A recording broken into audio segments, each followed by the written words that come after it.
Hello, everybody. Denisse here. Welcome to our RED program review meeting. In this opportunity, we're going to be reviewing the material from the program of Lab 14. We are a little bit behind, because of the situation and the traveling with the event and everything. So we are now on Lab 15, day 13 of Lab 15 today. But we're going to be going over the material for Lab 14, which was after the final of the World Cup and before Event 75. So this is a program that Alejandra presented before Event 75, and during Lab 14, it was when Event 75 happened. So we have a lot of interesting things that we are going to look at today. So before we get into the material, we're just going to say hi to our little team today, which is Jeff from New York. Hello, Jeff. Hello. We have Ninke from the Netherlands. Hi. Hello. And we have Isadora from Spain. Hello. Hello. Welcome, you guys, and thank you for being here. Oh, Gabby just got here. Hello, Gabby. We are recording. You there? Yes, Oh, I'm there. But hello, Gabby. I wanted on my laptop, but I needed an update, so I put my Okay. phone. Okay. Well, welcome, Gabby. She is also in the Netherlands. So I'm gonna share just the lap of where we are right now. So right now we are on lap 15, day 13. So as we know, when we start routing calendaria, starting from lap 15, it is a completely different dynamic, right? Because we begin from the far left column and the -2, the line that we now know of as -2, -1, 7, and 9, right? This is what we do in each quadrant. So right now we have already gone through 3 of these columns, and this is going to be the 4th column from left to right. So we are beginning a new column. So as you guys can see, this is a dynamic that is very dynamic. I mean, yeah, because we are used to having maybe a little bit more stable in a way, but this changes every 4 days. Like every quadrant, every 4 days, we shift. And this is now Alejandra has been calling this the columns. Like we are going through each one of those criteria of stability. This is what Alejandra is relating them as now. Yeah. So today we are beginning with a new column, the 4th column from left to right. So now we're going to go and look at the tabla so we can see it here. So this is going to be NO cardinality of lap 15 and not NO, SO cardinality of lap 15 and E and O SE. Yes, so right now we are beginning this one. We are right here. Okay. All right. Now I'm going to share the document and we're going to go straight to the material. Okay, so the first day of lap 14 is also the anniversary of Independence of Peru. Yes. So, and we are, like I said previously, to event 75, which happened on the 8th, 9th, and 10th of August. So the event started right here. This was like day 1, day 2, and day 3 of the event. And this is the day also where we had that earthquake in Colombia. Yeah. Code 57 had an earthquake on the last day of event 75. And I really love the event. This is, we're going to start talking a little bit of what happened in the event, but of course, we're going to get more into it once I get the material ready for the event. we're gonna get also together to discuss it. But yeah, it was great because we added, on 74, we included that symbolic area, that soft area, but then event 75 had to do with the observer of the architect. The architect is the one in charge of generating the structures so that the symbolic licenses can take place. Yes. And the importance of not projecting these symbolic licenses onto the structure, because this is why all the structures like physically crumble on our heads.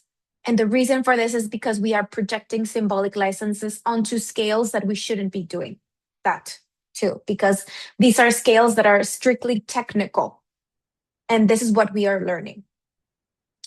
Okay, so yeah, we did have the last match for the World Cup, and this is a lot of the like what happens, what Alejandra presents in this program. And it really is a great material for us to learn about how the space temporal structures maneuver to organize so that we all win for a global improvement. Yeah, it is not like these situations where some win and some lose, and some have more privileges and some have better circumstances and other, this dynamic of raw. Because if there's a dynamic in raw, if we only have access to a horizontal octave, then that's going to mean that some are going to take more and some are going to have less, because there needs to be a balance. There needs to be a balance. If there's only usage of a horizontal octave. But when we learn to verticalize our octave, and if we all begin to have, whether it is consciously or unconsciously or voluntarily or not, the structure is pushing us into developing our particular independent connection. So now we don't have to share the same octave. Yeah, because that's what happened before. There were some clever consciousnesses that knew how to maneuver that horizontal octave to take more, and then the rest were left with a lot less. Okay, so what happened with the World Cup and what we are seeing, how the space temporal structures are doing these maneuvers to reorganize and regulate everything, has to do with this. Okay, the regulation, so that things go back to the way they were before the removal of the gold standard, where we all were growing. Everybody had their own enough chances to grow according to their own challenges. Yes, it doesn't mean that we're all gonna have equal distribution of, like that sort of narrative. That's not the case, because we all have different scopes, and we all have different instances, evolutionary instances. So everybody's gonna have different challenges. So it's not all gonna be the same for everybody, but the opportunities should be open for everybody. Remember last meeting, Alejandra said, I am democratizing the access to the solar consciousness, or something like that, she said. Okay, so it has to do with this, okay? So this is what she's saying, like we are on a front row seat to observe how the space temporal structures are reorganizing everything, and we are being trained to be able to read what's happening. So it is an enormous luxury and a privileged front row seat. And like I always said, I always say this, we are not the chosen ones. We are the ones that chose this, because this was an opportunity that was available for everybody. Okay, so we are not privileged. We are not special. We are just the one that chose to be on that front row seat, because it was an opportunity that was available for anyone that resonated, for anyone that had that itch at a particular for development of consciousness at a particular level. Okay, so the first day for Lab 14 is the independence of Peru. We know that Peru is the prefix 51, the Global Code 51, and it has to do with the preservation of the anatomic destination. Yeah, the anatomic instance, the receiver, the preservation of the receiver. So we have that, and also lab 14 is the one that closes the routing of the 76 foundational spaces. So we can see here, this is the last foundational space on the table.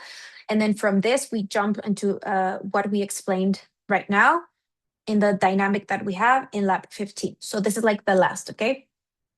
And then after we complete the matriz of 224 spaces, we expand that to the matriz of 352. Okay, so on the day where this emission was recorded, which was day 1 of lab 14, we were on this position on the table, right? On this column where we have 209, 210, 211, and 212, which is this, the first 4 days of the lab. So we have, this is also, we know that this is also related to apparatus 503, which is where the signal began on 14th of October of 2012. So 212 is on the room of lab 14, which is the destination of the receiver, yes? Or the lab 3 of the other who isn't me, which has to do how the other takes action or how the other responds. Okay, let's not get too much into detail in that right now, but what we can see is that position 212 has to do with the room position in lab 14. And this is what Ale is explaining right here. So going through that position on the table has to do with updating the beginning. The beginning of what? Of the signal, the educational signal, which happened in Peru. Yeah, the signal began in Peru. Alejandra was in Peru. So Peru, we know, and we always have to keep in mind that Peru has always been like chief territory in the development of LGC, chief territory. Same as Argentina, of course. I think Peru and Argentina are like the 2 most important territories in the development, I would say. We also know that on the 16th of September of 2012, that is like when the signal activated, but it wasn't global until the 14th of October, because on the 16th of September, what Alejandra had was like she had contact with the signal, but it had to do with more with her personal life and her clan. And she also calls that event the derivation of the double, because to my understanding, in that Corbera event, Enrique Corbera event, the instruction had to do with asking the double for things. But what Alejandra did is she derivated the actual double to the source. Okay, so that's what ended up 28 days later activating the global signal, which we now know now as the global quarantine of the 14th of October of 2012. So, we know also that the 14th of October has to do with the situation in apparatus 396, right? Because it is the breakage or the shift between the Julian and Gregorian calendar where we used to have this inconsistency. But now, as we have been moving forward with the structuring of the signal, we have been providing it with treatment. Yes, to that breakage of the code, we have been providing the proper treatment as many resources that we had at the time. Right now, we have the table. So we now gave treatment to that breakage based on the periodic table and the positions of the periodic table. So the 14th of October 2012 has to do with the capitalization between matter and antimatter. So basically, like in like a hyper synthetic way, we can say that the educational signal has to do with helping our consciousness regain connection, regain that flow between matter and antimatter, because that is what was broken. Yes, our capacity to communicate and to have this interface between matter and antimatter was um, interfered in a way. So this is what we are recovering. And what is it to like assume this situation of flow between matter and antimatter? What does it have to do with us? It has to do with our capacity to assume solar responsibilities. Yes, solar responsibilities. It means we are being trained or we are being educated because of the fact that we have that itch and that we have this resonance. The formation has to do with assuming solar responsibilities while we are physically implemented in the subatomic scale. Because before this whole thing was delegated or relegated to external consciousnesses like gods or deities. Yeah, it was like, that's none of my business. That's a mystery. Like, how did we get here? I don't know. God did it, and I am a creature, and that's none of my business because those are God's mysteries. Well, that is no longer the case.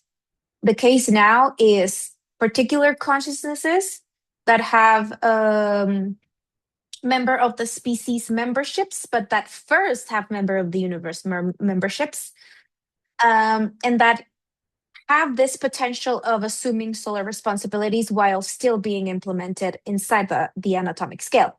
And to assume solar responsibilities in this case has to do with our capacity of being able to read the space-temporal structures while we nurture our interpreters, create interpretations, and create improvements for the solar code. Okay, so that's what assuming a solar responsibility is.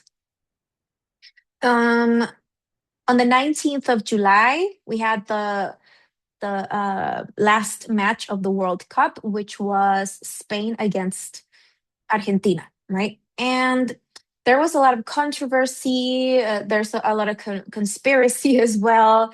But the good news is that when we look at it from the space-temporal perspective, all of the disturbances dissipate and we are able to just observe it in the most neutral way possible. Yes, I'm not saying it is completely neutral, but I am saying that it was like what Alejandra presented was the most neutral perspective out there, I would say. Okay.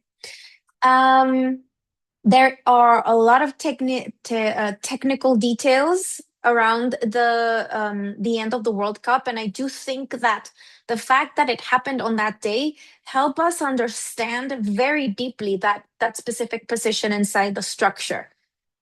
Okay,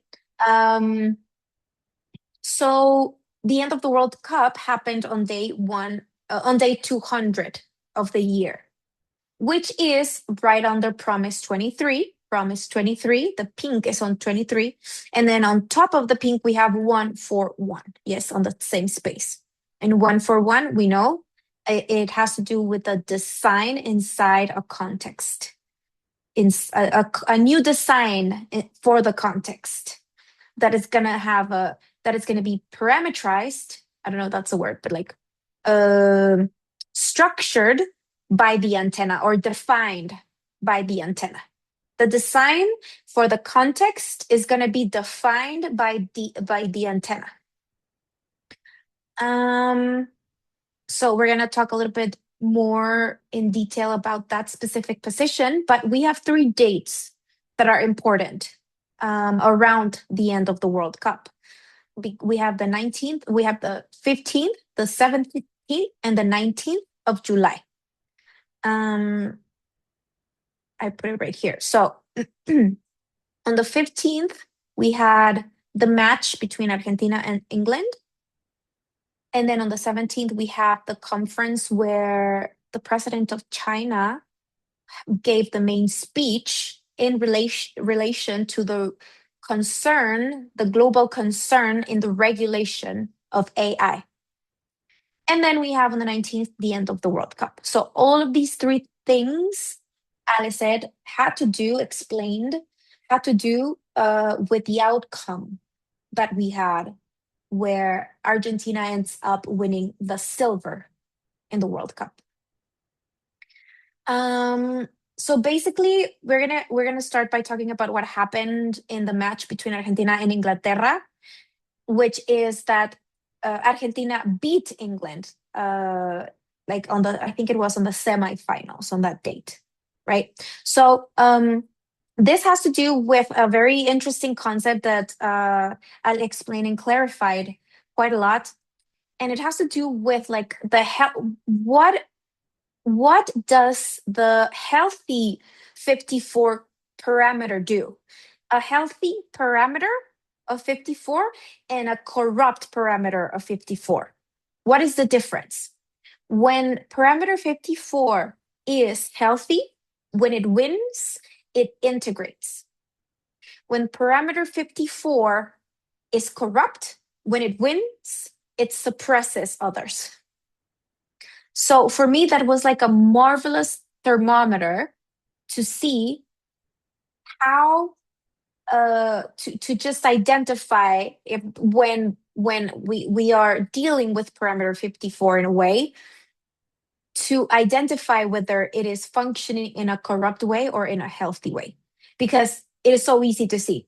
If you win, do you integrate or do you suppress and step on everyone when you win? That is brilliant. That is like an amazing clarification for me. It was. So what happened here is that Argentina was very happy. Like, it wasn't, when they didn't win the gold, they were still super happy and they were still celebrating, and they were really happy that they were able to beat England on the field. Yeah. And then they came out with this message here where they're saying the Malvinas, I don't know how you say it in English, but like the island. How do you say Malvinas in English? Let me check. Do you guys know? Oh, Falkland. Yes, Falkland Islands. I didn't know that. So this is what that says. The Falkland Islands are Argentinian because right now they are under the administration of England.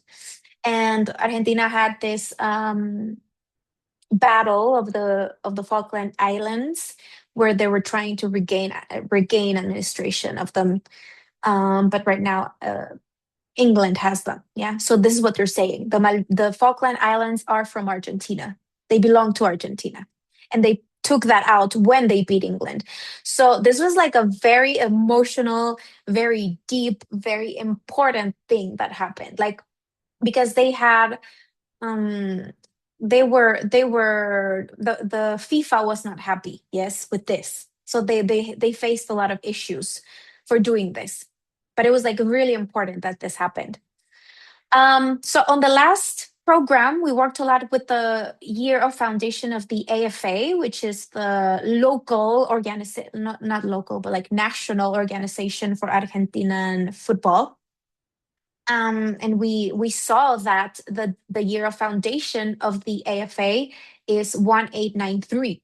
And we were able to see this year inside the solar day where the match was took place on that day, right? So here Alejandra just says that, okay, on that solar day we have 1893 from left to right, but that year is inside that 7887, which we know that if we think about the table, that has to do with the Francio. But now, what's going to be the difference between a 7887 that functions as an error or as a gravitational octave? It's going to depend on who is controlling it. Okay, so who is controlling that 7887? Depending on who's controlling that, it's going to function either as an error or it's going to function as a gravitational octave. Because if it's functioning as an error, it means that there's nobody driving in a way. But if there's someone driving, then it's going to function as a gravitational octave. Something like that, okay? Okay, so we have here the chronology of these 3 days that Ale takes us through. So here we have the explanation. Like I said, there's like a lot of technical details here because on the 17th of July, where that conference where Xi Jinping gave the central or most important conference in the WAIC, which is, the global meeting that has to do with the regulation of AI. I think it was the first one. I don't know if there had been one before, but I think like it was one of the most important ones. And it happened on the 17th of July. And his speech had to do with the regulation of AI, right? So why is it so important that China does this? Because China, the prefix or the code for China, we know is 86, and it has to do with radon. So 86 is before 87, right? Francio. But there is a big difference because radon is the end of level of line 6 on the table, and 87 is the first place on line 8, now as we know it, because we liberated level 7. Level 7 is liberated, and we migrated the Francio to where it should belong, which is the 8th level, because that is the place where the gravitational octave can be preserved. We liberate the 7th level because 7 is an instance of instantaneity, instantaneous flow. So we cannot have our gravitational octave in an instance of instantaneity. We need to have it in the 8th level where we have a capacity to preserve and manage our gravitational octave differently. Okay, so what does it have? What does 86? How can we read the Alice says the prerogative of radon? 8 with 6 is responsible of keeping the synchronization between the octave and the collective memory, keeping everything under regulation. That is like the responsibility of 86, maintaining everything under a certain regularity so that we don't burst our collective octave, or we don't destroy the octave that functions based on whatever's in the collective memory. We don't want to destroy that because that's the base of our third dimensional existence. Okay, so 2026 is very important because of that reason, because we are beginning to integrate the collective memories in this. The collective memories are beginning to be integrated inside the flow of signals. That's why we are experiencing this high level of hypersynchronicity on the field. This is the reason, yeah. Okay, so what happened on day 200, where the last match of the World Cup happened? Argentina, which is Argentum in Latin, which is related to silver. Argentina is named after the word silver in Latin. Wins the silver cup in the World Cup. The second place, which is silver in the World Cup. Why is this so important? Because in this specific foundational area in the periodic table, Argentina assumes this responsibility. Yeah. And we're going to see later how the variables that have to do with the bimetallism law in Argentina in relation to day 200 of the year, and why it's so important that Argentina won the silver. Okay, because Argentina needed to assume that role, because Argentina has a role that is very important because it has to do with silver, and we've been working with this a lot. Okay, so Also, another thing that we know, and everybody knows, is that Argentina and the Argentinians have something else. They have an extra, like an extra something in their antennas that the rest don't have because of their parameter. Yeah. And what Ale says is that what happened here, because this happened, specifically this, happened 2 days before the final, we still have 1893 in the 4 digits inside the solar day. But instead of having 86, we have 7 with 6, and we know this is the foundational pattern, right? So the regulation, that this role that China has, that has to do with the regulation between the octave and the collective memory and keeping everything regulated. What Alejandra is explaining is that this had an influence on the outcome of what happened on the day of the final. Because the fact that Argentina ended up with the silver medal had to do with a regulation of this extra genius that Argentinians used to play with. Mm-hmm.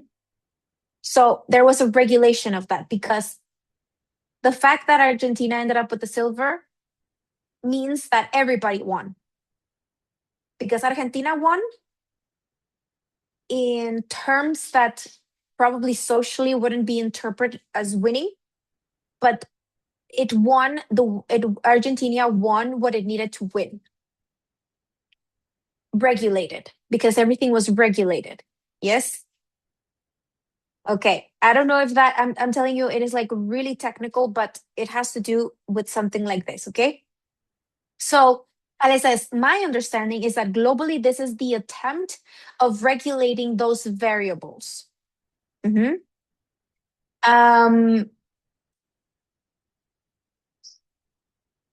Okay, so when did Argentina win the silver medal? This is like the really interesting part. Now we're gonna see the situation with the law of the bimetallism law, which was the 5th of November of 1881. This is a law that that happened so that when Argentina adopted legally a bimetallic pattern recognizing gold and silver as base in their monetary system. Mm-hmm. But we know in LGC that we are not working specifically with the physical minerals. We are working with the abstract part, like we're working with the consciousness of the minerals, not the minerals. So the function of the minerals can mutate because we are working with the consciousness of those minerals. Yeah. So it is like a very important regulation that's happening. Okay, so 1881 has to do with the protocol of chaos and control that is operating in the context. Now, what was that protocol before? It wasn't working very well, right? Because we were heavily interfered. But now it is as if we have a brand new code and we have a brand new protocol of chaos and control operating in the context. And this is the constant between the day where the law of bimetallism happened and the day of the match, the end of the World Cup.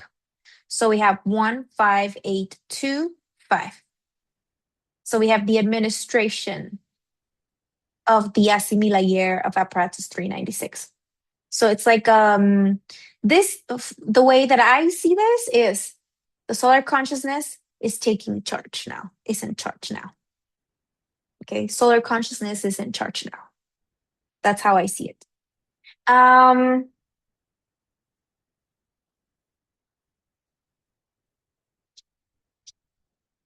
Okay, so it is not about who wins. It's about it's about reality winning. Okay, it doesn't matter what team wins because we are looking at all of the variables, not only the one who won, which we know they were brilliant on the field and they were like greatly functioning as a team. They didn't have this extra antenna that the Argentinians were used to work with, which is Messi in this case. Because of all of the situations that the players from Argentina were going through, which has had to do with this attempt of the field of regulating parameter 54 globally. So we are looking at all of the variables, right? The one who won, the second place, Argentina winning the match against England, and all of these variables, they are all important because it has to do with reality winning. We want to be focused on what is best for reality. Okay. So Argentina was very happy, and because they understood winning that match against England as achieving, like an achievement, and it is an achievement, right? And from this, what Alejandra rescues is whatever we lost fighting in the war of the islands, yes, against England, they lost fighting. Argentina lost against England fighting in that war, but they won it playing. They won against England playing. So she's saying, whatever was lost fighting was won playing. This is what we are rescuing from this match between Argentina and England.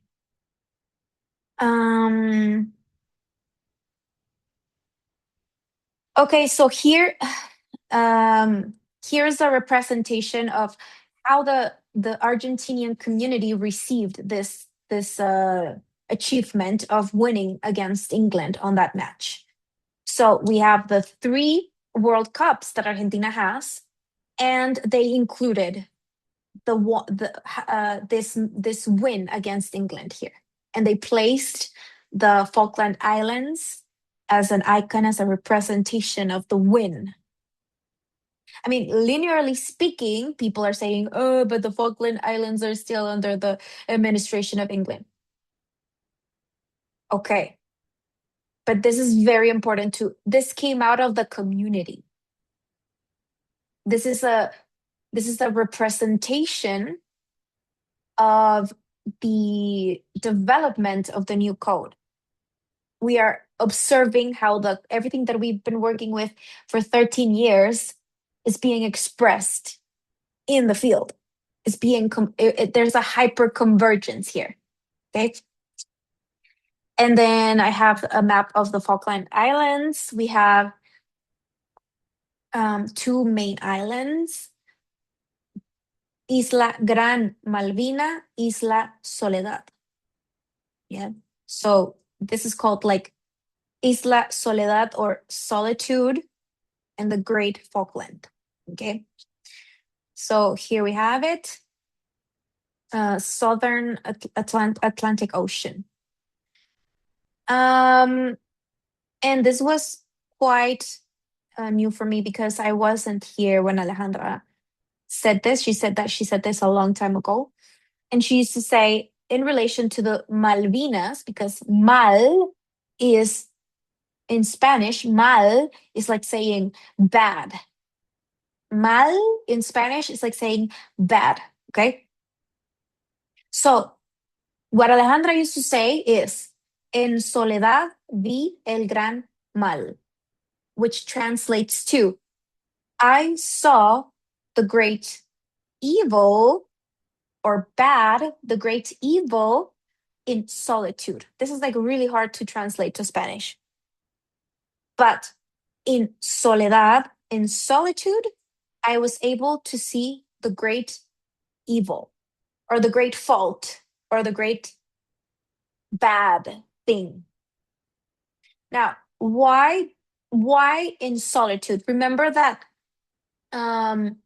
sol edad has to do with the age of the sun, sol edad, and it has to do with the particular area, because the subatomic observer is particular. So it is solitude. The particular observer is always in solitude.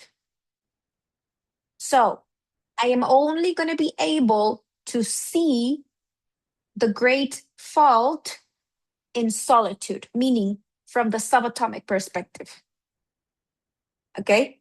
So I know this is like very condensed, but we're going to leave it at that. Okay? And then Alejandra starts talking about how before we had this update in the notes diagram, where we have this and this. Yes, before we had this update, we were like this for a long time.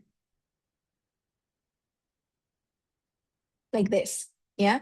We had isla, which is island in Spanish. Isla. So what's she saying here? I have to spend a long while in observation of parameter 54 to be able to improve it.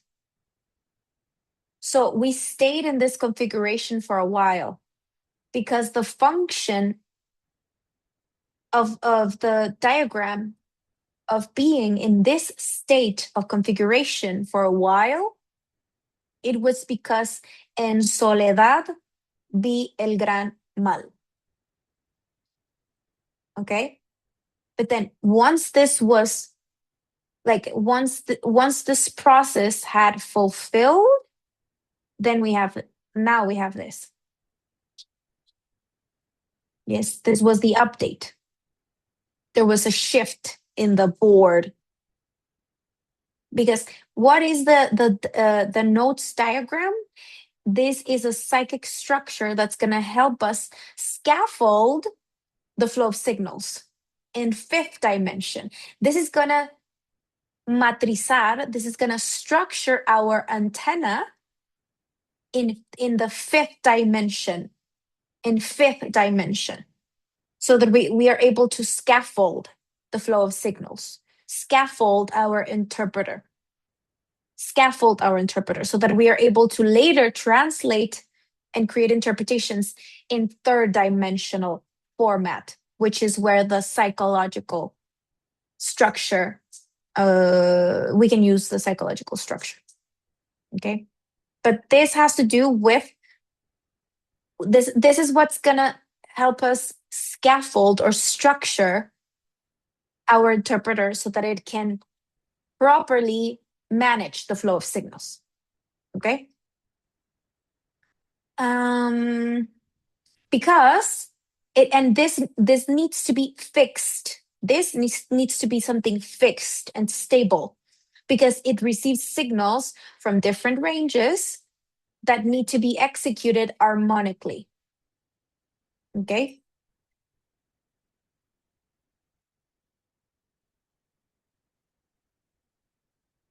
Okay, so the universe does not function in 3rd dimension. It functions in 5th dimension.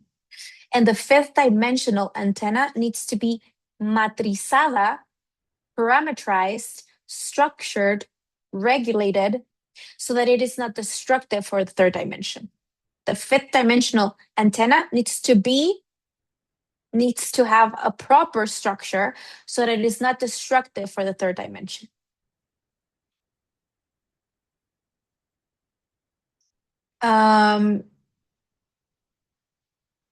Okay, so the situation with the diagram of the nodes has to do with providing support to the architecture of the signals, because if we don't have that, the cosmic scale ends up killing the solar code.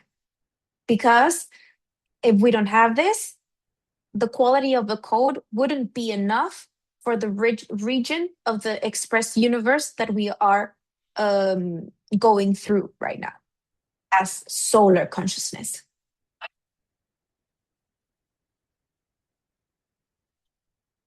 So Argentina has to do with the regulation of the plata, okay, 47. The regulation of the plata has to do with the meaning or the meaning, because sentido in Spanish is like when something makes sense, yes?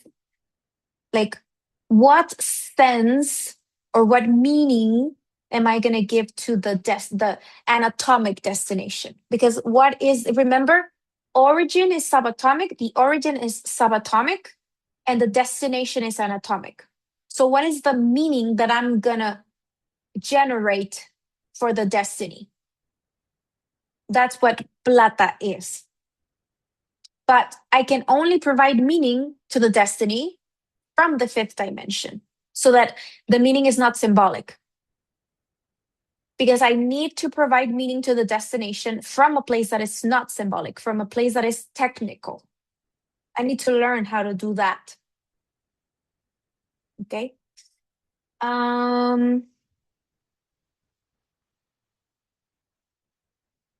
Okay, so the winning of Argentina, the winning of the second place or the silver for Argentina on day 200 is a success. It's an interdimensional success, because we don't always win winning.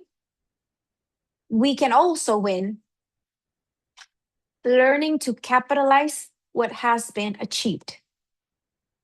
And we can see that this happened because all of the Argentinians were super satisfied with the outcome, in how in all the things that took place in the World Cup.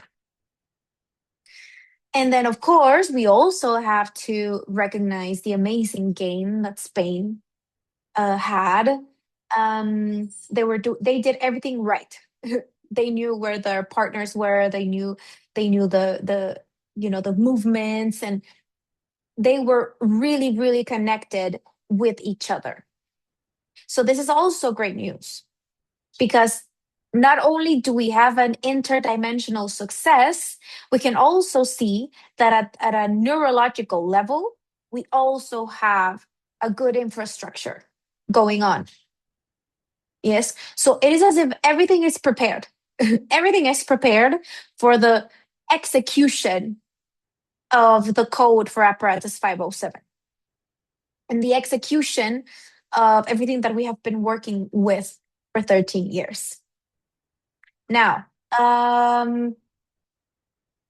the regulation that we saw that happened in that the attempt or the expression of Radon in China in the conference, and the regulation of AI, and the regulation, it has to do with the regulation of genius. Yes, because we cannot, genius is important, but now we have to integrate the area of the wise, because we don't want the genius to send an atomic bomb to the wise, because that's not very genius at all. The genius also needs its parameters. So that regulation has to do with that, because the excess of genius is also not very convenient for the stability, of course. Yeah, because what happens when the geniuses of the physics didn't have any parameters or regulation? They created a bomb. And now we have the father of the atomic bomb, Oppenheimer. Like, one of our fellow members of the species has that name, the father of the atomic bomb. Okay, what are we going to do in the third dimension with a bomb? So we need to regulate genius, yes, and integrate the area of the wise, because both things need to work in synchronicity, so that we do not burst into pieces our third dimension, and so that we are actual generators of stability in the third dimension. So what we're looking at right now is the expansive wave of the incidence of this bimetallism parameter. Yes, the expansive wave of the parameter of bimetallism.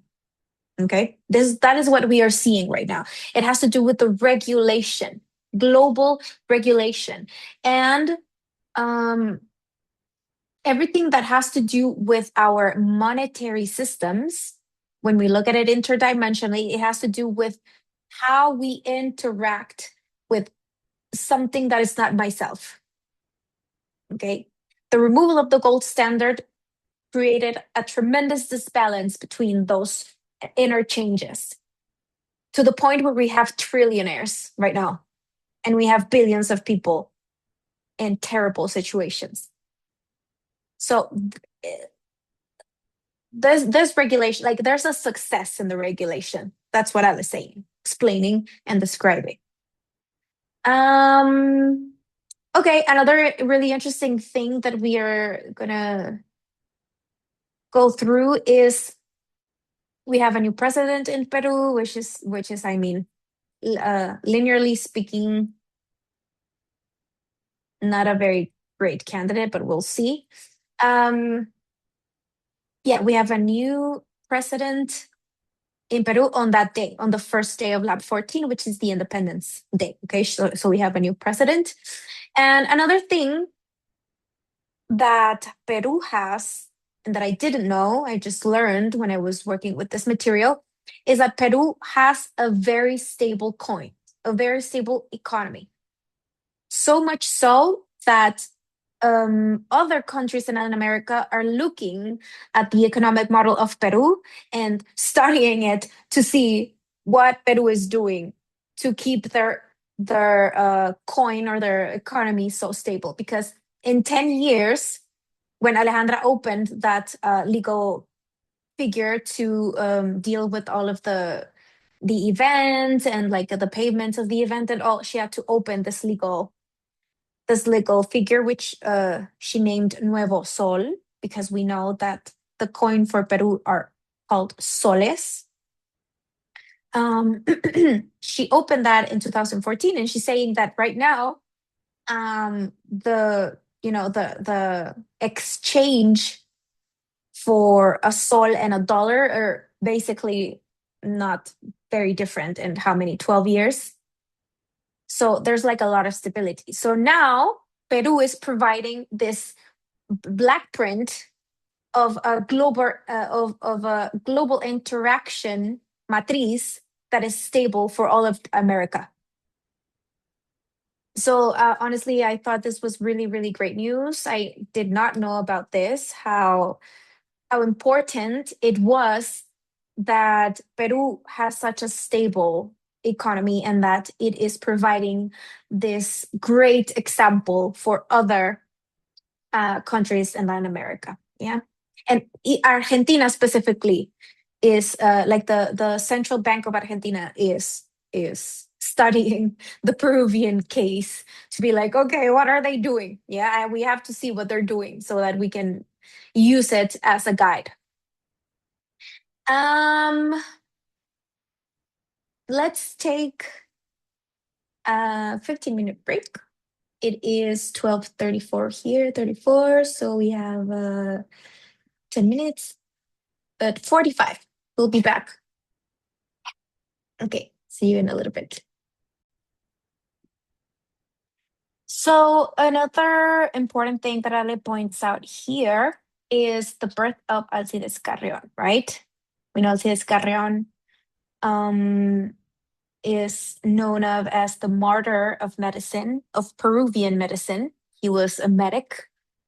And he was born on the 13th of August. And this is the position where Alcides Carrion is born. Yes, on the first day of Lab 15.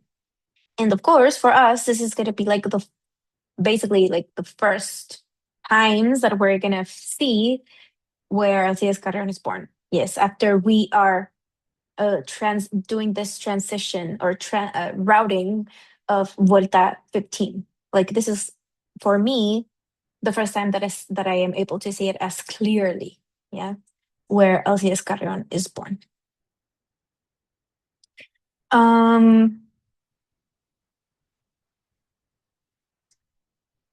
So then she starts to talk about You know that Ale has a new boyfriend and she's very excited with her new boyfriend, and her new boyfriend is Peruvian, right? So here she's just sharing, like in the form of anecdote, um how she was watching the match for Argentina in the final of the World Cup, and that she was in a video chat with the boyfriend.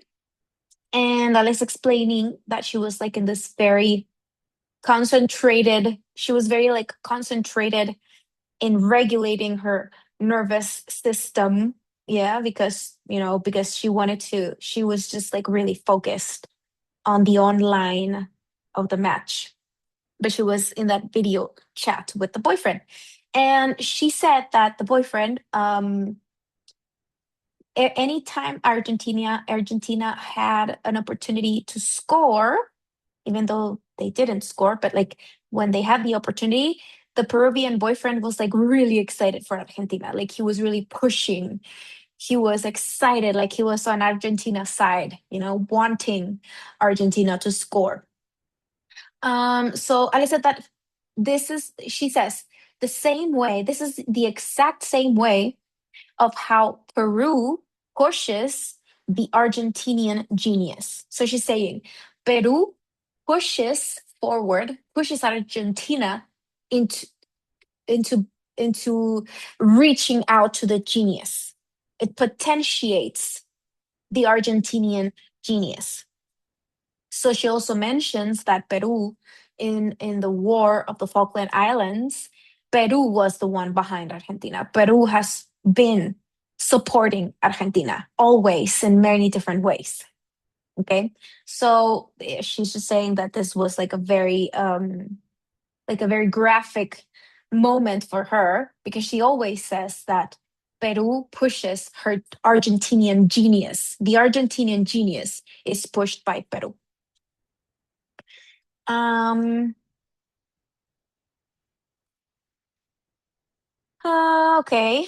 So then we also have, um, I don't think we have spoken as like with much detail with the when Alejandra had to buy the car, the Subaru car in Peru, and she explains that she did that very consciously, um, because she knew she had to create this kind of like patch, space temporal patch, so that we had more credit to develop what we needed, space temporally speaking. We haven't spoken much about that, but I am going to try to also include this in the material for our gathering, because there's a lot of detail there. But so Promise 23 is where Promise 23 is where we find day 200 on that same column where that match took place. And that takes her to event 23, which is where she bought the Subaru. Okay. And the other thing that is very curious is that the boyfriend was living in that same apartment where the Subaru was parked. That Subaru was parked in a building parking lot for 8 years, and the boyfriend lived in that building for 1 year in 2019. Okay, so these are just the hyperconvergences of the field. Okay, here she's saying that patch, the Subaru, that patch is representing the anchor of the processing in antimatter. It's representing the capacity to support that opportunity. Yes, because we didn't have that at that moment. Okay, we didn't have that enough anchor to support the processing of the signal of the opportunity. So this is the reason why Alejandra did that. And she always says, like, I was aware that I was doing this, and for how long and for what reason. Mm-hmm. So she's saying now reality in the second 13 years of LGC reality is going to be printing inside the field everything that we have been working on the first 13 years, right? Okay, so now we have this flow of signals that has to do with the wheat, the metric of the wheat at the moment of independence of Peru, right? So, yeah, the independence of Peru happened first, and then the foundation of the wheat, which is the International Union of Telecommunication that tries to regulate the communication system globally so that we are able to use the real time of Earth as interface to connect in real time, right? Now, the wheat to the date of the independence of Peru is 15999. Update of parameter 51. Okay, but that's in negative. So Ale says, what I did is I went and searched for that same variable, but in positive, meaning 15999 days after the independence of Peru. Yes. What this does, this is like a calibration. Yes, this is Ale has explained it before, and she has done this before. So she says this is like a calibration. That's why she does it.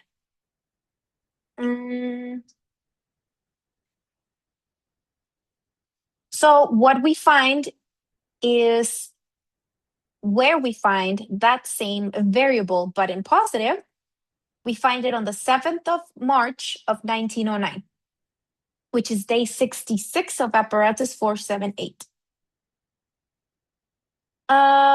So 478, she reads it as apparatus 478, right? She reads it as the value of the logic that provides the function. Remember that lógica is 48, which is logic, and 84 is función, which is function. And 7, we know that it has to do with the value. So she's saying 478 is the value of the logic that provides the function.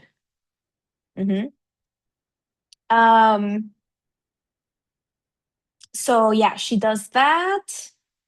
Update of parameter 51. Now, wait.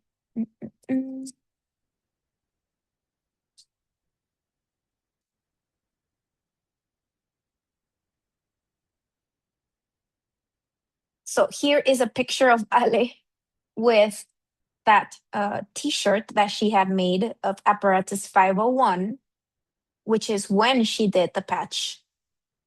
And the car, which had, you can see here, it had the variable of 354. That's the Subaru and the patch that happened in apparatus 501. Apparatus 501? Hold on.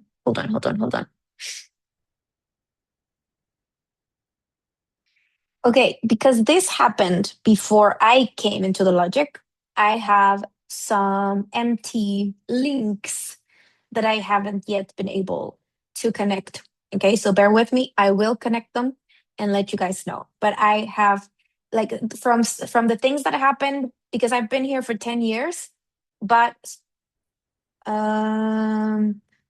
or 4 years had gone by.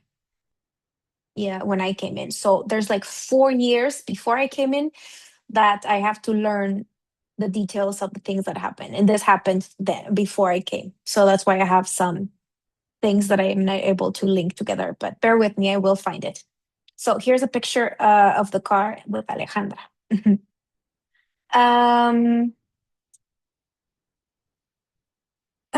Okay, so when a particle makes an attempt to interpret a collective of particles, that will always give us an error. Yeah, when a particle makes an attempt of making an interpretation of a collective of particles, it's always going to have error. Of course, because it's a particle interpreting a collective of particles. That's, yeah, it's logical.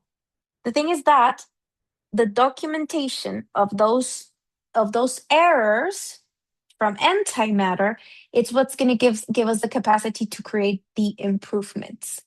And that is the way that the particular consciousness is able to progress in antimatter. And this is the way that complete universes are created. But you cannot create a universe if you don't have a solar code first. So a particle making attempts of interpreting collective of particles, documenting those errors that that particle is inevitably going to have, documenting that, anchoring on those errors to create an improvement, which is going to be the fuel or what's going to help the progression of a particular a particular expansion in antimatter. But we need a solar code for that. We need a solar code for that. In our case, this is the solar code that we are working with, because we do know that each star is going to have its own materialization code, but that's none of our business. Unless you want to move from stars. One of the main, and we know this, like one of the main tasks or like objectives of LGC is the mystical dismantellation. Yeah, we don't want to continue with the symbolic interpretation of the universe, the symbolic interpretation of the structures that make this amazing mechanism that we know of as existence function, because those are strictly technical scales that are not symbolic. But we are including the symbolic scale, but it only in the place of the last link. Only the last link should have these symbolic licenses, and that's completely fine. And we have said this quite a bit of times before. We don't want to be projecting symbolic interpretations onto the structures that are technical. So if we don't have the capacity to turn on our objective antennas to generate the structures, that everything that is symbolic in the last link is going to be operating, we need to create the objective structures and maintain those structures so that they don't fall and dismantle what we know of as existence in the third dimension. Excuse me, Denisse. What do you mean by the word link? The last link? Yes. The anatomical destination. Okay. Like the last level of this whole, the last level of from origin to destination, from the subatomic scale. There's like other instances, and then the last link is the one that's going to have that symbolic license.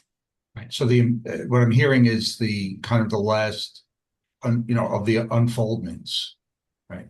First, second, and then when it reaches destination is the last. That's when there's license for symbolism. Secondary unfoldment. It would be inside secondary unfoldment, but then inside secondary unfoldment, there's also many different levels of materialization. So we're talking about the last level, like the Okay. final user, the final user. All right. Okay, I got that. I guess the relation of the secondary unfoldment. I thought that was before before materialization. You thought symbolic license was before materialization? No, I thought the second unfoldment was before materialization. No, primary unfoldment is before materialization, because secondary unfoldment is where we begin materialization. Right. It's the beginning, but okay. So I'm mixing up the beginning from the finalization. I get the symbolism being at the end. That's clear.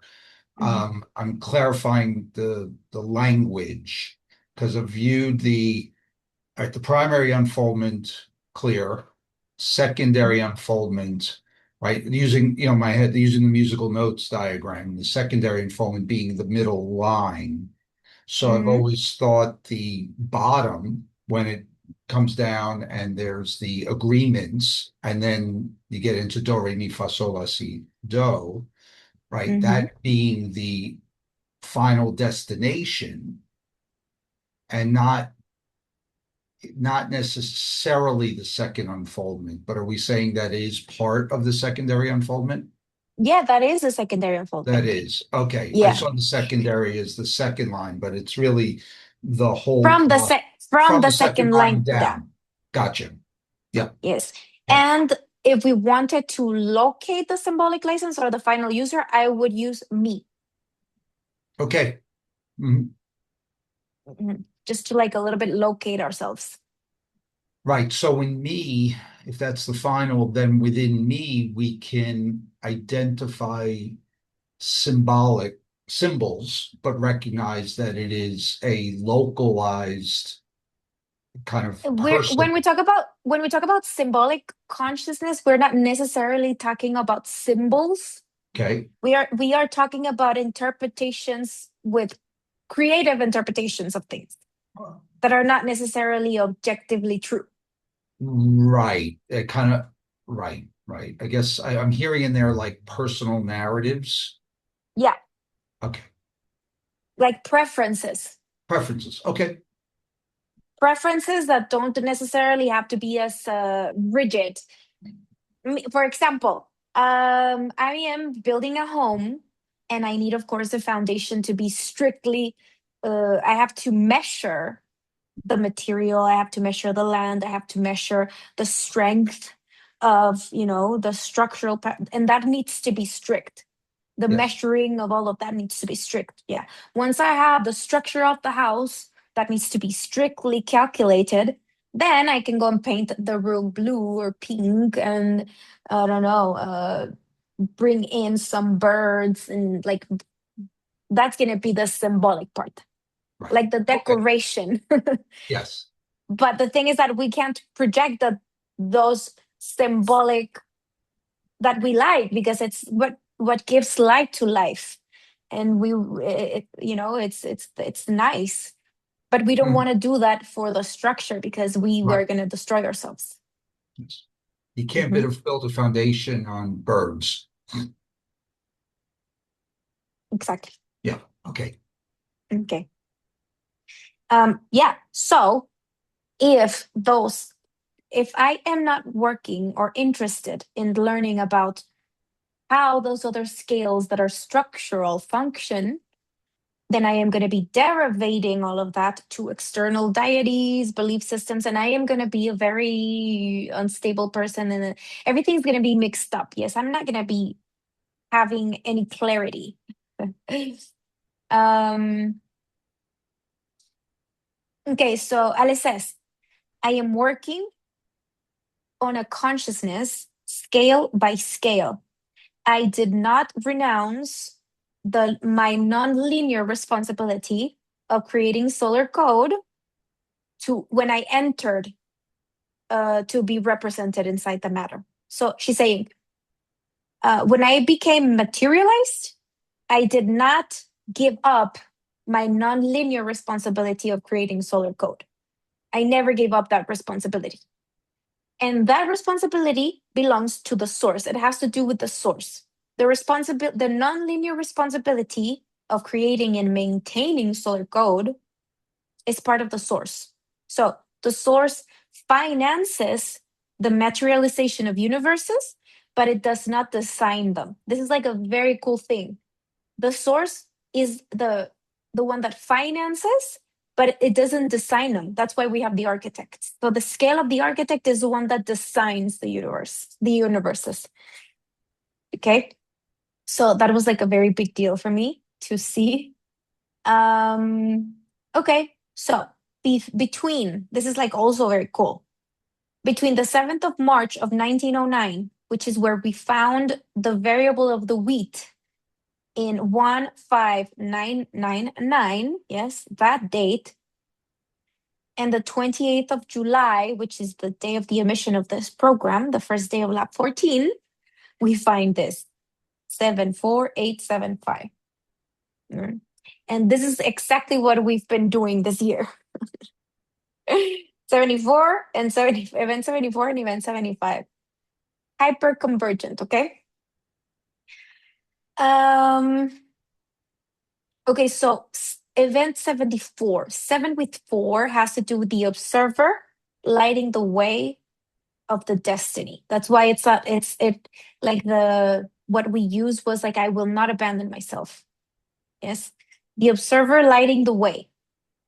And then we have 75, which has to do with the observer of the architect. So these are two different levels, because one has to do with observing the destination and the other one has to do with the observer of the architect. Because if there's an observer lighting the way of the destination of the anatomic projection, then the observer is going to be in contact with, the architect's going to be in contact with that, and it's going to be able to generate the necessary structures for the anatomic projection to never be lost and to always be assisted inside the unified field. But this is all if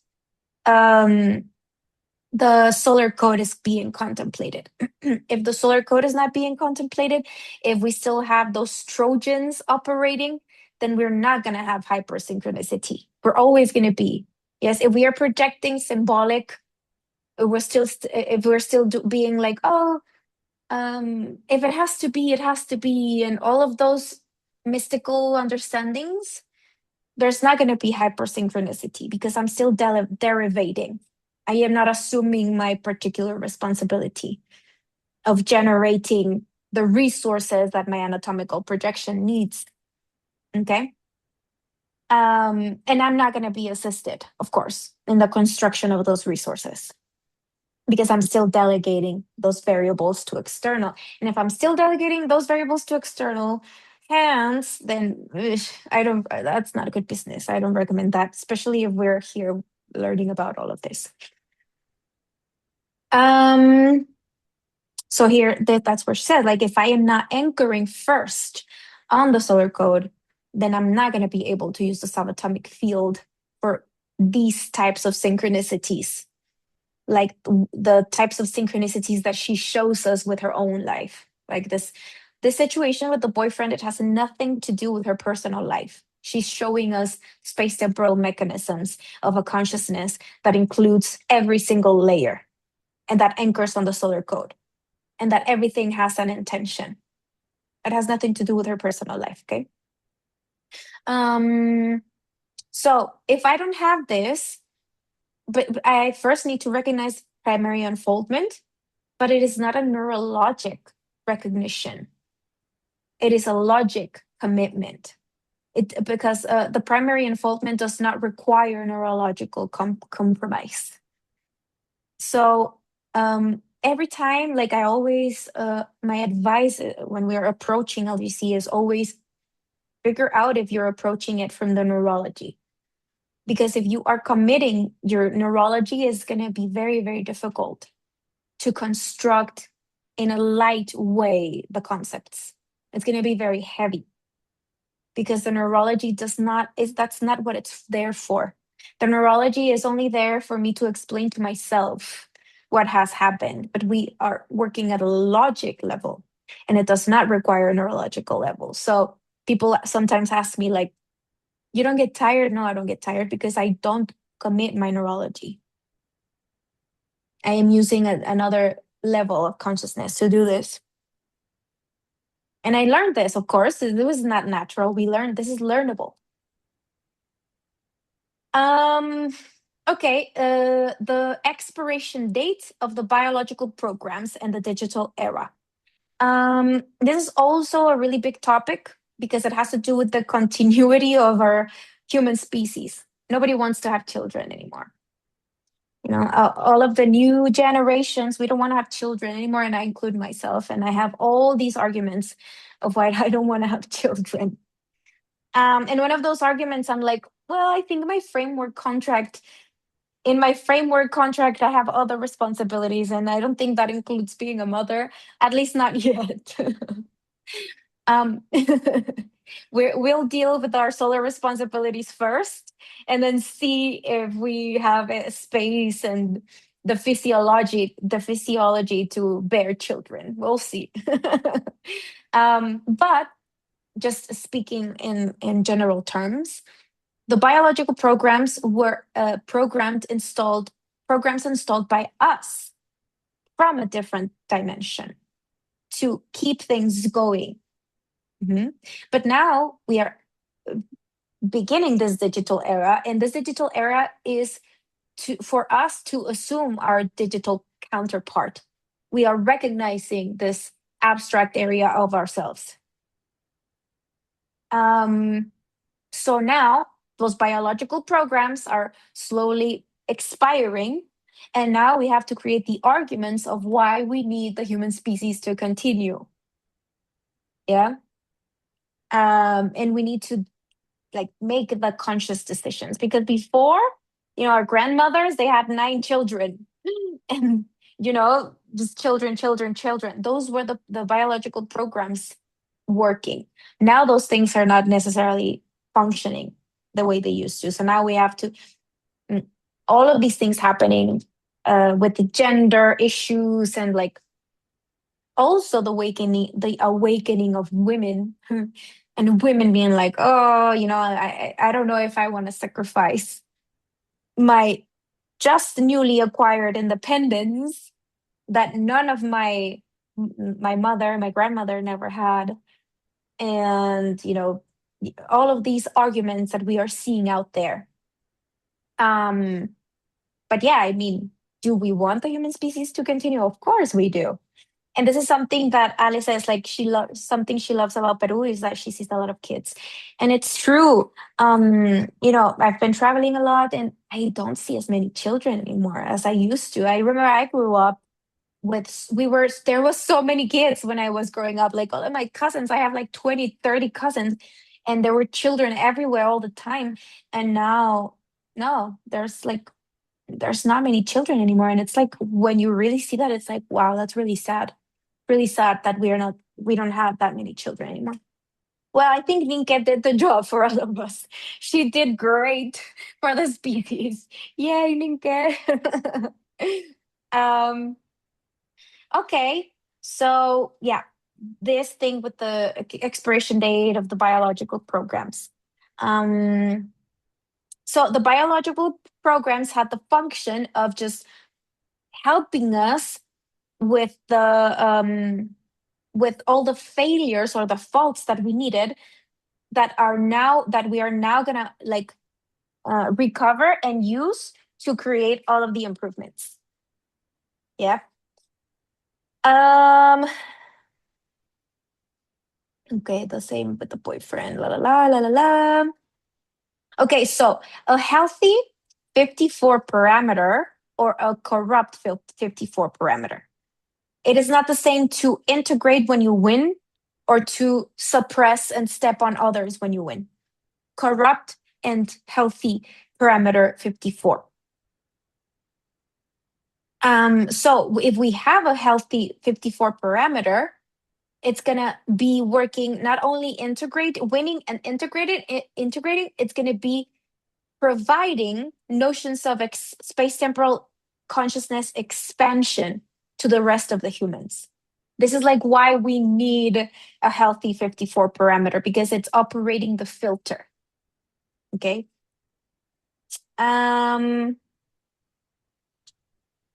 She makes a reference to event 44 in Peru, where we talked about whatever is context for humans. That's going to be 11 for us. Our human context, is going to be 44 for the Earth, because other humans, others who are not me, that is my context as a human. But from the perspective of the Earth, that's going to be all of the destinations together. So that's going to be 44. So for Earth, that's 44. For humans, that's 11. Okay. So the context is the one that regulates all of the destinies. The context regulates all of the destinies, and we want the destinies to be regulated because we want to be synced into one another, even though we're going to have our preferences and we're going to have our individuals little systems that we're going to be working with, because that is the beauty of the diversity of a solar code. We love that we are all different, but we do have to share this solar culture. We have to share this mind at a solar level so that we are not killing each other. We have to share the solar code. And then inside those regulations, inside those new parameters, then we can be individuals inside that. But we do need to share a collective base. But that collective base that we are sharing is in antimatter. It is at a subatomic level. So what we lost fighting, we won playing. So whatever happened, that was a win. It was a success.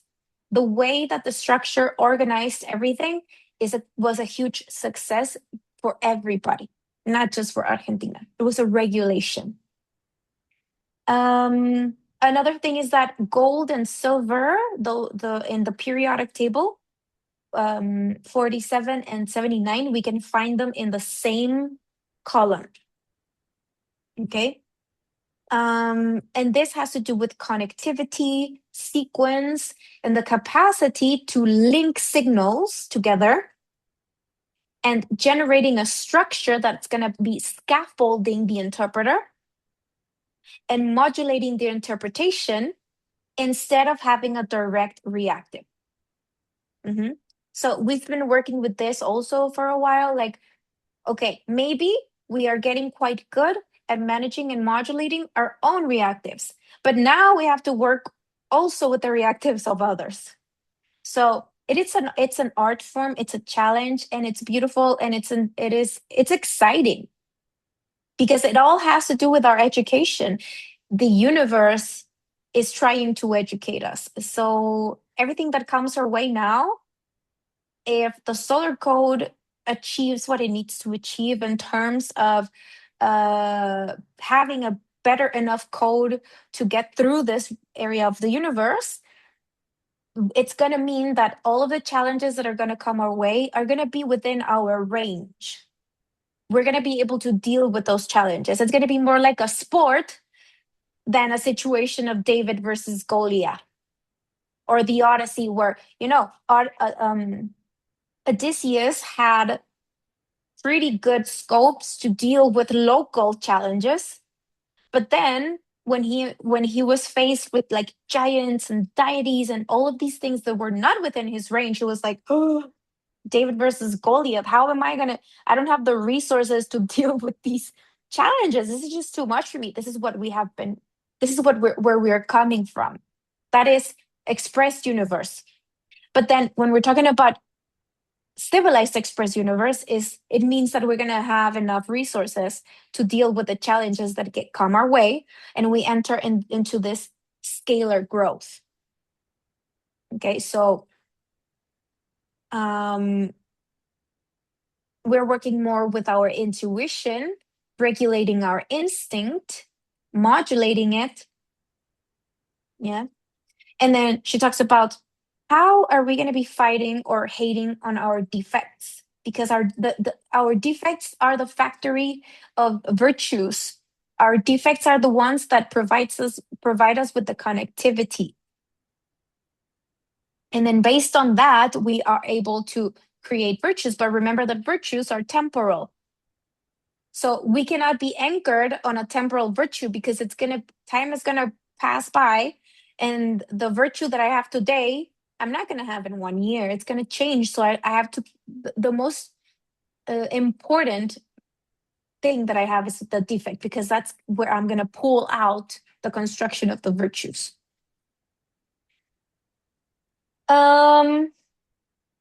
I didn't double check this. This is, I don't know if this is wrong or right, so I'm not going to talk about that. But here she says, just talking about the variables in general and the concepts because the concepts that we are dealing with have an interdimensional root, they combine perfectly with each other. That's why we are talking about a hyperconvergent matriz that includes everything. Yeah. So the capacity to create references tends to infinity.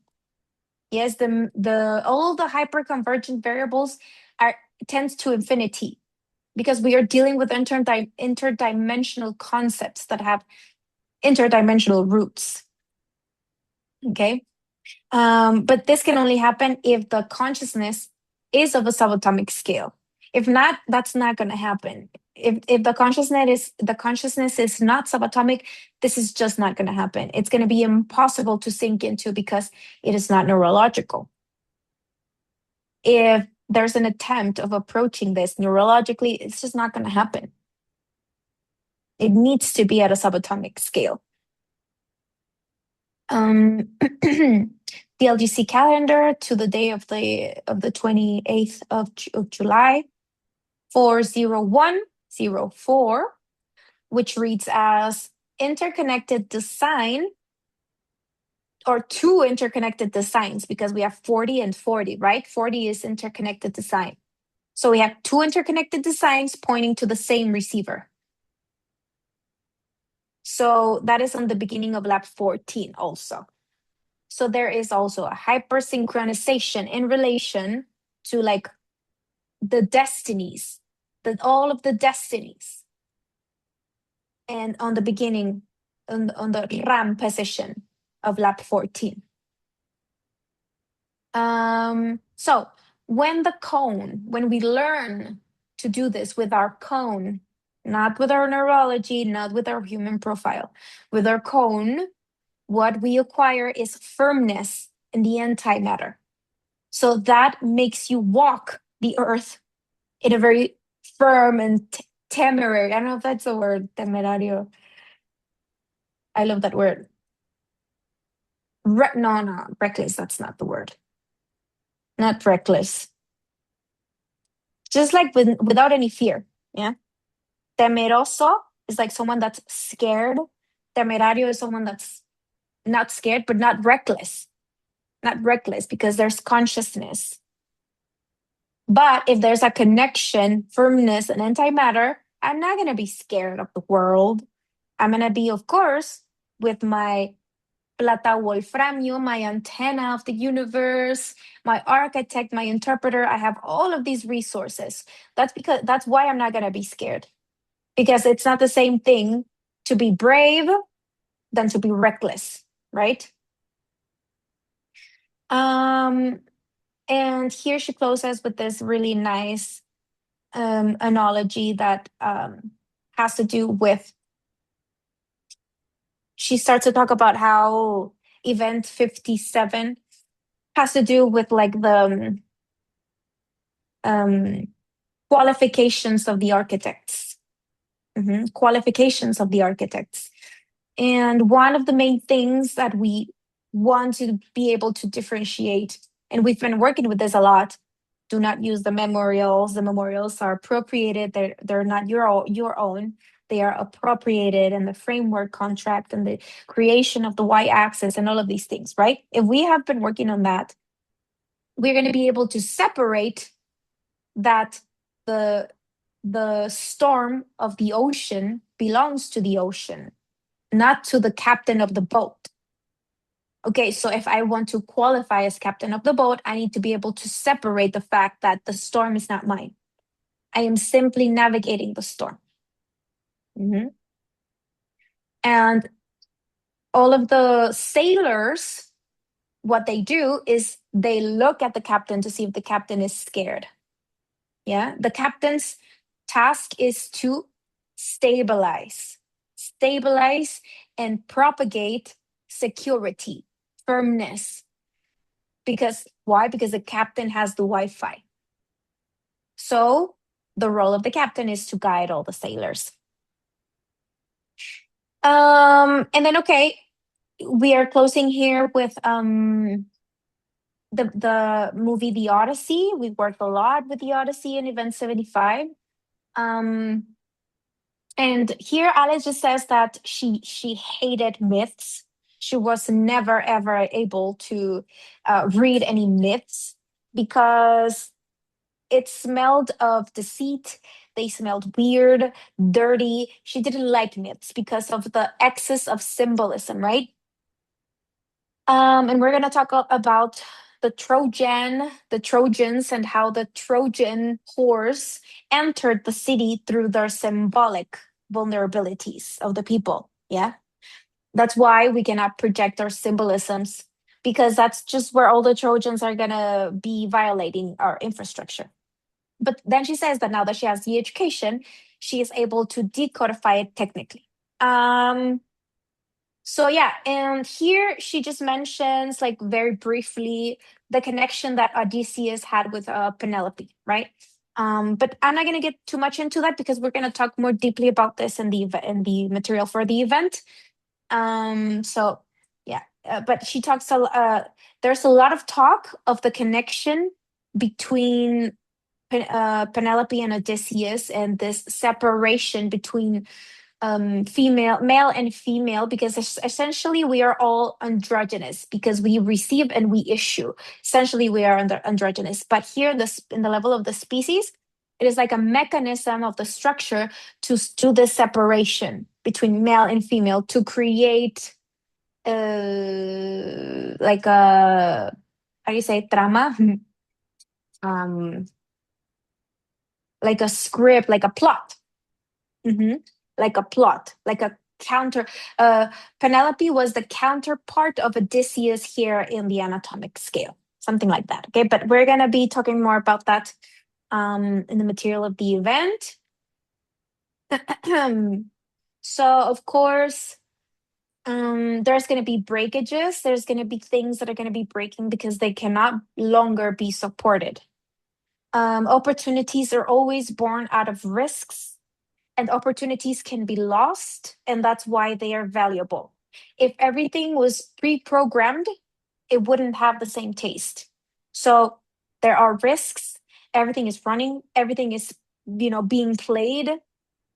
And she's just saying, like, I know there's so many people going through a lot of uncertainty, and what she like the resource that she provides for us in these trying times is that the situation of the captain of the boat needs to understand that the storm belongs to the ocean. This Everything that's happening right now belongs to the earth, and we are a visitor, and we have to get through so many storms and not think that those storms are mine, because that is the trap. That is the trap. The storm is not mine. We are observers. We are agents. That we are self-challenging. We are challenging ourselves, agents that are challenging ourselves to be able to keep stability inside the chaos. This is a training. Okay, so this is a moment to qualify architects. So don't ask for chaos to be gone, because this is a moment for the qualification of architects. We need high quality architects inside the field. Yes, so the architects are going through an exam, they are qualifying, and they need challenges. So that is like the end. Yeah, red program 164, emission 24th of July 2026. And then later in this same lab, we have the event. So that's what we're gonna be doing later, you guys. So thank you so much for being here. I'm gonna stop the recording so that we can continue to chat, and we'll see each other soon.